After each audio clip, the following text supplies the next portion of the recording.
दोस्तों सोचिए, अगर भारत की धरती पर ही दुनिया का सबसे खतरनाक स्टेल्थ फाइटर जेट बनने लगे तो दुश्मनों के दिल में कितना डर बैठेगा। जी हाँ, अब ये कोई अफवाह नहीं है बल्कि कंफर्म खबर है। रूस, जो भारत के सबसे भरोसेमंद दोस्त माना जाता है, उसने भारत में अपने सबसे एडवांस फाइटर जेट SU-57 की मैन्युफैक्चरिंग की दिशा में पहला कदम बढ़ा दिया है। अब सवाल उठता है कि ऐसा क्यों और कैसे हो रहा है।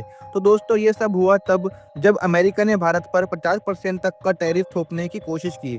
उस वक्त रूस ने दिखा दिया कि असली दोस्त कौन होता है। रूस की वही कंपनी जो इस फाइटर जेट को बनाती है, अब भारत में आकर नासिक की HAL फैक्ट्री का स्टडी कर रही है। यहीं पर ही SU-30 MKI बनाए जाते हैं। तो साफ है दोस्तों, नासिक को चुना गया है क्योंकि यहाँ पर पहले से ही रूसी टेक्नोलॉजी के हिसाब से प्रोडक्शन लाइन मौजूद है। रूस का प्लान बड़ा क्लियर है। वह चाहता है कि जब वो SU-57 के अहम पार्ट्स भारत भेजे, जैसे इंजन, स्टाइल टेक्नोलॉजी और एडवांस सिस्टम, तो ये सब कुछ सुरक्षित तरीके से भारत पहुंच जाए। मतलब टेक्नोलॉजी कहीं बीच में लीक ना हो, क्योंकि ये विमान रूस की वायुसेना की रीढ़ की हड्डी है और रूस कभी नहीं चाहता कि उसकी तकनीक अमेरिका या उसके सहयोगियों के हाथ लगे। दोस्तों, अब बात करते हैं इस डील की। रिपोर्ट के मुताबिक यह डील इस साल नवंबर या दिसंबर में फाइनल हो सकती है, जब रूस के राष्ट्रपति व्लादिमीर पुतिन भारत दौरे पर आएंगे। लेकिन उससे पहले रूस और भारत की टीम नासिक में प्रोडक्शन की संभावनाओं को पूरा तरीके से स्टडी कर रही है। इसमें दो पहलुओं पर फोकस है। पहला है सप्लाई चेन और दूसरा है फाइनेंशियल मॉडल। जी हाँ दोस्तों, फाइनेंशियल मॉडल का मतलब है कि अगर भारत में SU-57 बनेगा तो उसकी लागत कितनी होगी, कौन सा पार्ट भारत में बनाएगा, कौन सा पार्ट रूस से आएगा और कितना योगदान किस देश का होगा। ठीक वैसे ही जैसे ब्रह्मोस मिसाइल प्रोजेक्ट में हुआ था। शुरुआती संकेत बता रहे हैं कि लगभग 25 से 30% विमान सीधे रूस से आएंगे और बाकी 70 से 75% भारत में बनेंगे। धीरे धीरे यह अनुपात बदलकर भारत के पक्ष में हो जाएगा और भारत खुद इस विमान को बनाने में आत्मनिर्भर हो जाएगा। अब जरा सोचिए दोस्तों, जब भारत की कंपनी अपनी धरती पर SU-57 बनाएगी तो इससे कितने फायदे होंगे। पहला फायदा होगा, हमारी वायुसेना और भी ताकतवर हो जाएगी। दूसरा फायदा होगा कि भारत की टेक्नोलॉजी और मैन्युफैक्चरिंग सेक्टर को ज़बरदस्त बूस्ट मिलेगा।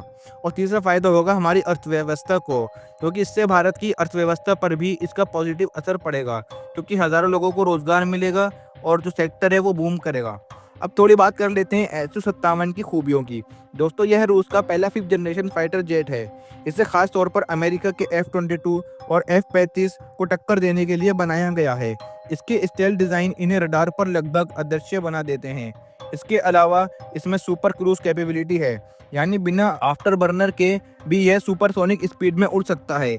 इसमें लगे ALF-1F1 इंजन इसे ज़बरदस्त ताकत देते हैं।